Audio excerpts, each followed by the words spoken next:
గత 40 సంవత్సరాలుగా ఏ మహానాడు జరిగినా అధికారం ఉన్నా ప్రతిపక్షంలో ఉన్నా సరే వాటిని లెక్క చేయకుండా పిలిచిందే తరువా అన్నట్టుగా ప్రతి ఒక్క కార్యకర్త పసుపు చొక్కా వేసుకుంటూ ఈ యొక్క మహానాడు కార్యక్రమం విజయవంతం చేయడానికి తరతరాలుగా కుటుంబాల వరకు కూడా తెలుగుదేశం పార్టీ వెంట నిలబడి ఈ యొక్క కార్యక్రమాన్ని విజయవంతం చేసినటువంటి ప్రతి ఒక్క కుటుంబానికి ఆ కార్యకర్తకి ఆ స్ఫూర్తికి మరొకసారి వేదిక ద్వారా నమస్కారాలు తెలియజేసుకుంటున్నాం।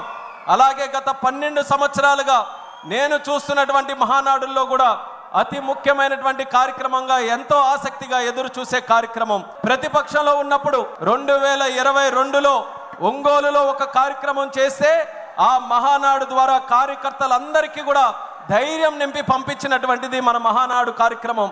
2023లో రాజమండ్రిలో మనం మహానాడు కార్యక్రమం పెడితే యుద్ధానికి మేమందరం కూడా సంసిద్ధంగా ఉన్నామని నినాదంతో ముందుకెళ్ళినటువంటిది రాజమండ్రిలో మహానాడు కార్యక్రమం।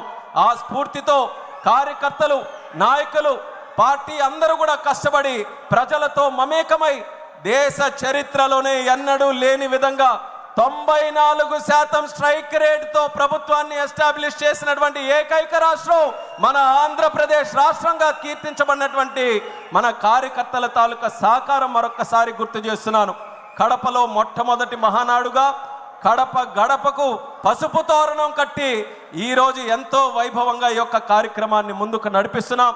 ఇప్పుడే మనం చూసాం యువ నాయకుడు నారా లోకేష్ అన్న గారు ఒక యువ నాయకుడుగా కార్యకర్తల గుండెల్లో ప్రజల గుండెల్లో ఒక సుస్థిరమైనటువంటి స్థానం సంపాదించుకొని ఈరోజు ప్రజా నాయకుడిగా ఎదిగి ఆయన తాలూకా ఆలోచనలతో 40 సంవత్సరాలు స్వర్గీయ నందమూరి తారక రామారావు గారి తాలూకా నాయకత్వంలో నారా చంద్రబాబు నాయుడు గారి నాయకత్వంలో ఈ 40 సంవత్సరాలు తిరుగు లేకుండా పార్టీ ఏ రకంగా ముందుకు నడిచిందో మరో 40 సంవత్సరాలు కూడా తిరుగు లేకుండా తెలుగు జాతి ఉన్నంతకాలం సూర్యచంద్రులు ఉన్నంతకాలం తెలుగుదేశం పార్టీ అనుక్షణం ఉండాలనే ఆలోచనతో మరొక 6 శాసనాలని మన అందరికీ కూడా అందించడం జరిగింది మన లోకేష్ అన్న గారు।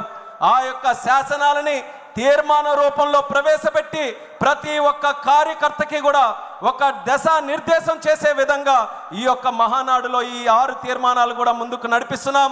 అందులో మొట్టమొదటి తీర్మానం కార్యకర్తే అధినేత అన్నటువంటి తీర్మానం। ఇప్పుడే లోకేష్ అన్న గారు చెప్పారు, కార్యకర్తకి ఎటువంటి ఆపద వచ్చినా కార్యకర్తకి ఏ కష్టం వచ్చినా నేను ఎప్పుడు కూడా ఉంటానని ధైర్యం ఇస్తూ అలాగే భవిష్యత్తులో కూడా ఆ కార్యకర్తకి పార్టీ ఎల్లప్పుడూ కూడా నిల్చుంటుందనే ఆలోచనతో ఈ యొక్క తీర్మానాన్ని ప్రవేశపెడుతున్నాం।